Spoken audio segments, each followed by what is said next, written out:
Selamat berjumpa kembali pada materi video belajar. Nah, materi pelajaran kita kali ini akan membahas mengenai WordPress. Nah, mungkin sebagian dari Anda belum mengetahui kegunaan daripada WordPress. Nah, WordPress ini salah satu program aplikasi yang digunakan untuk membangun atau merancang sebuah blog. Nah, apakah blog itu? Mungkin sebagian Anda sudah mengetahuinya dan mungkin juga dari sebagian Anda belum mengetahuinya.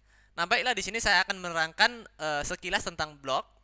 Nah, blog itu dapat kita artikan sebagai suatu istilah yang digunakan untuk menyebutkan suatu web yang selalu diperbaharui isinya atau konten secara berkesinambungan atau secara terus-menerus. Oke, nah, untuk membuat suatu blog, terdapat beberapa program aplikasi yang sering digunakan atau yang banyak digunakan. Di antaranya adalah WordPress, kemudian Blogger, kemudian Multiply, dan masih banyak lagi program aplikasi untuk membuat atau merancang blog. Nah, kemudian pada video belajar kita kali ini, khusus kita akan membahas penggunaan WordPress dalam merancang atau membuat blog.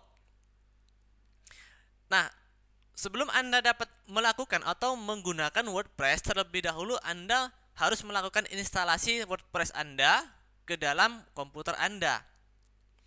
Nah, ada beberapa metode yang digunakan untuk merancang blog menggunakan WordPress. Yang pertama, Anda bisa langsung menggunakan atau merancang secara online. Kemudian yang kedua, Anda juga nantinya bisa melakukan instalasi atau merancang blog Anda secara offline. Nah, kemudian untuk melakukan instalasi WordPress secara online, terlebih dahulu Anda harus mendownload ataupun telah mempunyai software WordPress, kemudian domain dan hosting yang menyediakan fasilitas cPanel. Nah, mungkin sebagian Anda telah mengetahui apa itu domain, apa itu hosting, dan begitu juga apakah itu cPanel. Dan juga mungkin sebagian Anda belum mengetahuinya. Nah, bagi Anda yang belum mengetahuinya, Anda dapat mengunjungi ataupun belajar secara gratis di website kursus.videobelajar.com. Anda akan dibimbing di sini dan tanpa dikenakan biaya. Nah, inilah hal-hal yang harus Anda sediakan untuk melakukan instalasi WordPress secara online. Nah, sedangkan untuk melakukan instalasi WordPress secara offline, Anda harus mempunyai yang pertama yaitu software WordPress-nya sendiri, kemudian web server lokal. Nah, untuk web server lokal terdapat banyak sekali jenis-jenisnya.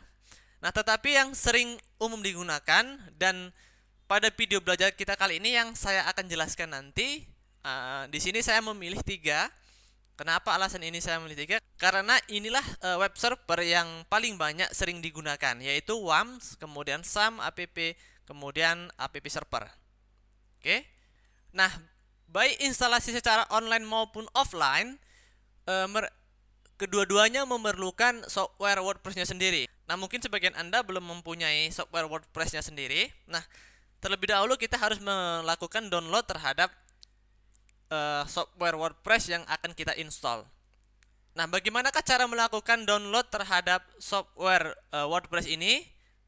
Nah, cara melakukan download terhadap software WordPress ini dapat Anda lihat atau dapat Anda simak pada materi video belajar yang berikutnya. Oke, inilah pengenalan tentang WordPress. Sampai bertemu pada materi video belajar yang berikutnya.